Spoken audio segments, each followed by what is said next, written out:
Herkese selamlar, kanalıma hoş geldiniz. Bugün sizlerle çok güzel bir papatya salkım toka yapacağız. Tığ işi bir teknik. Yapımı oldukça kolay olan bu güzel papatyamızı şöyle yakından bakalım. Ve hazırsak gerekli malzemelerimizi sayarak yapım aşamasına geçelim. İyi seyirler. 5 santimlik bir metal toka, 6 numara tığ ve 3 renk ipe ihtiyacımız olacak. Gerekli malzemeler bu kadar. Hemen yapım aşamasına metal tokamızın kenarını örerek başlayalım. Açılan kısmın arka tarafından tığımı geçirdim.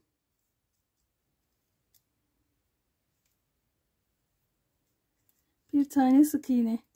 Hemen yanına bir sık iğne daha ve 1 2 3 tane zincir çektim.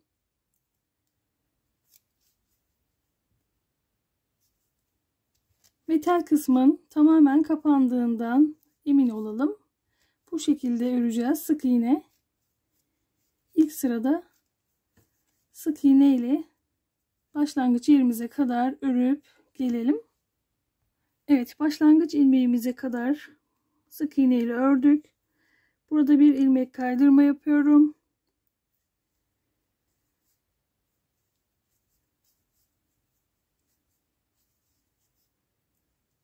Dört tane sık iğne örüyorum zincirin içine.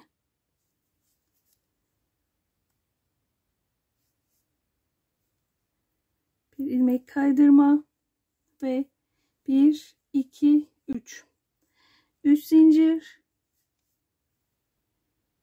ilmek kaydırma, 1 2 3 zincir, bir ilmek atlıyorum, diğerine ilmek kaydırma. Son kez göstereyim. 3 tane zincir, bir ilmek atlıyorum, yanındaki ilmeğe kaydırma yaptım. Bu şekilde sıra sonuna kadar örelim. Evet, tokamız bu şekilde hazır. Hemen papatyamızı örmeye başlayalım. Öncelikle bir sihirli halka yapıyorum. Ve sihirli halkanın içine 10 tane sık iğne.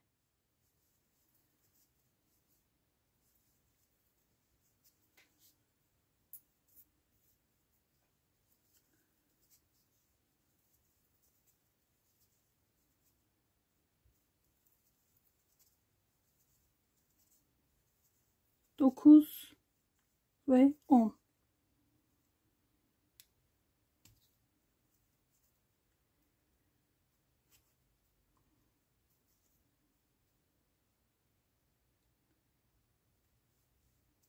Ve bir kaydırma ile sihirli halkamı kapatmış oldum. Şimdi 1 2 3 4 5 ve 6 tane zincir çektim.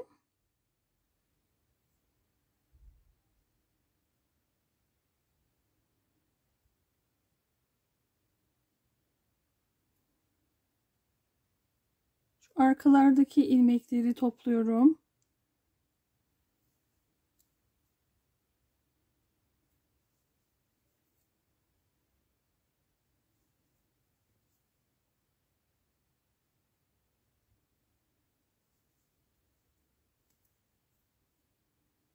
Altı tane buradan, bir tane de sihirli halkanın içinden 7 tane ilmek topladım. Şöyle bakalım. Evet. Şimdi 2 2 çekiyoruz.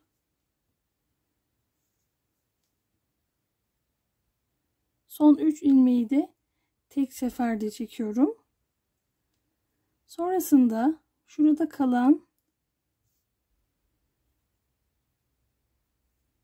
ilmekleri alıyorum ve ilmek kaydırma yapıyorum. 2 3 ve 4. Aynı ilmek içine bir kaydırma daha yapıyorum. Sonrasında yandaki ilmeğe bir kaydırma daha. 1 2 3 4 5 6. 6 tane bu şekilde zincir çekelim. Dilerseniz şöyle de toplayabilirsiniz ilmekleri.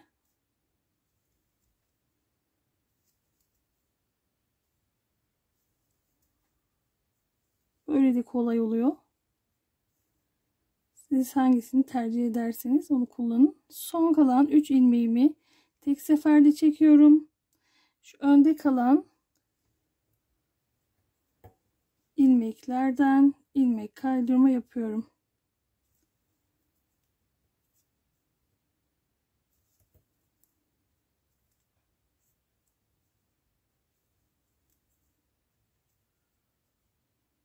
Bulunduğumuz yere bir ilmek kaydırma. Sonrasında yan taraftaki ilmeğe de bir ilmek kaydırma ile geçiyoruz. Yapraklarımızı bu şekilde öreceğiz. Toplamda şu sayalım: 1 2 3 4 5 6 7 8 9 10 11 11 tane yaprağımız oluncaya dek bu şekilde örelim, gelelim.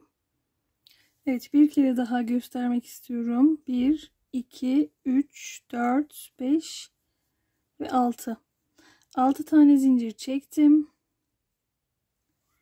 Şu şekilde ilmeklerimi topluyorum.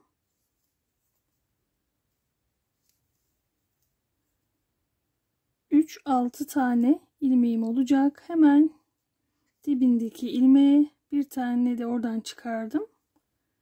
Şimdi ikişer ikişer çekiyoruz. Hiç bilmeyenler için detaylı bir şekilde anlatmak istedim. Son kalan 3 ilmeğimi de tek seferde çekiyorum. Sonrasında şurada kalan 1 2 3 4 tane, bakın şu önde ilmek var. Onlara ilmek kaydırma yapıyorum. 2 3 ve 4. Hemen aynı yere bir ilmek kaydırma daha yaptım. Sonrasında yandaki ilmeğimize geçiş yapmak için yine bir kaydırma yaptım. Bu şekilde 11 adet yaprak örüp gelelim. Evet, sıra sonuna kadar bu şekilde 11 tane yaprak olarak ördüm. Şimdi ipimi kestim ve ortasındaki sarı tomurcuğunu yapmaya geçeceğiz. Şöyle ipimi içeri doğru çekeceğim. Şurada bağlayacağım.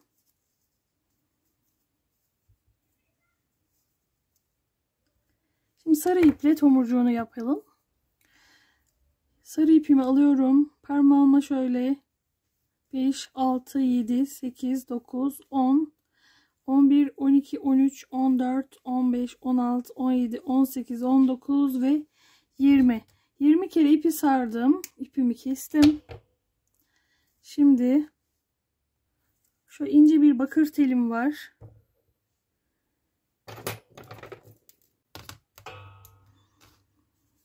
Çok az miktarda şöyle kesiyorum. Siz dilerseniz iple de yapabilirsiniz.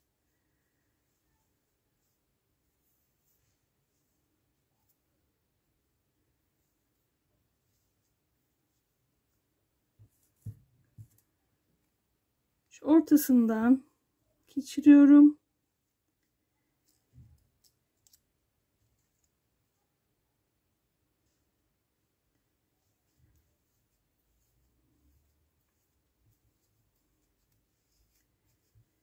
Şöyle sıkıca kıvırıyorum.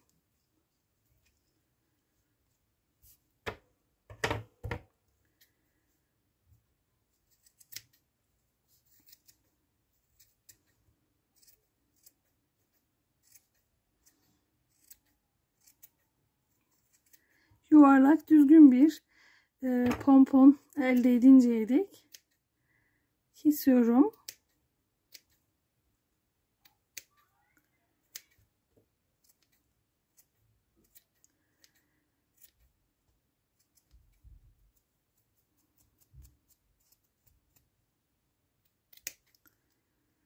Evet, bu şekilde keselim. Evet, pomponumuzu oluşturduk. Hemen şöyle dibine silikon sıkıyorum. Ve papatyamın içinden geçiriyorum. Şöyle hafifçe aşağıya doğru çektim. Kurumasını bekliyorum. Telimizin fazlasını keselim.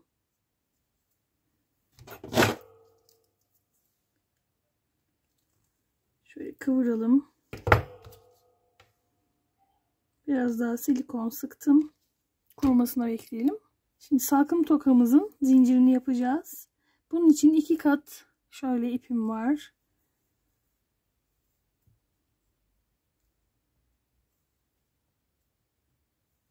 Farklı zincir modellerini diğer toka modellerimde de göstermiştim. Dilerseniz oradan da bakabilirsiniz.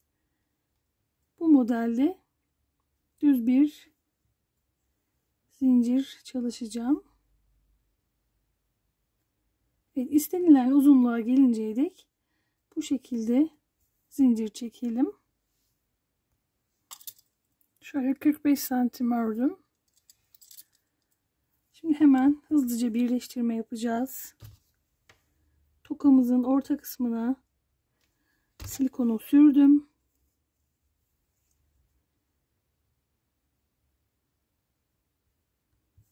Zinciri yapıştırdım.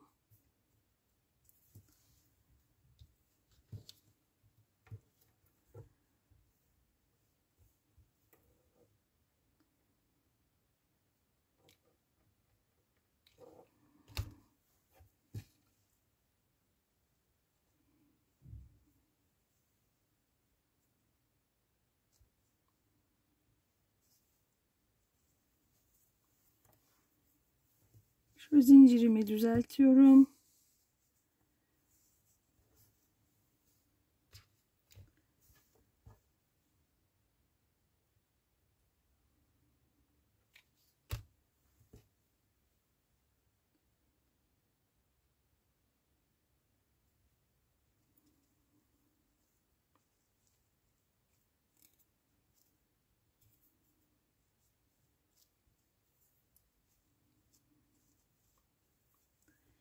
Uç kısmına yapıştırdım. En başa yapıştırdık. Şöyle açıyorum. Tam ortasını bulup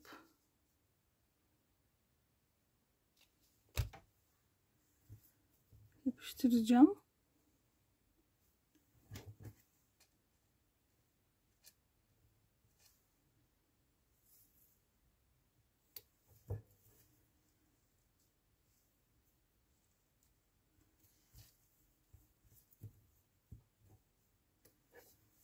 Diğerlerini de şöyle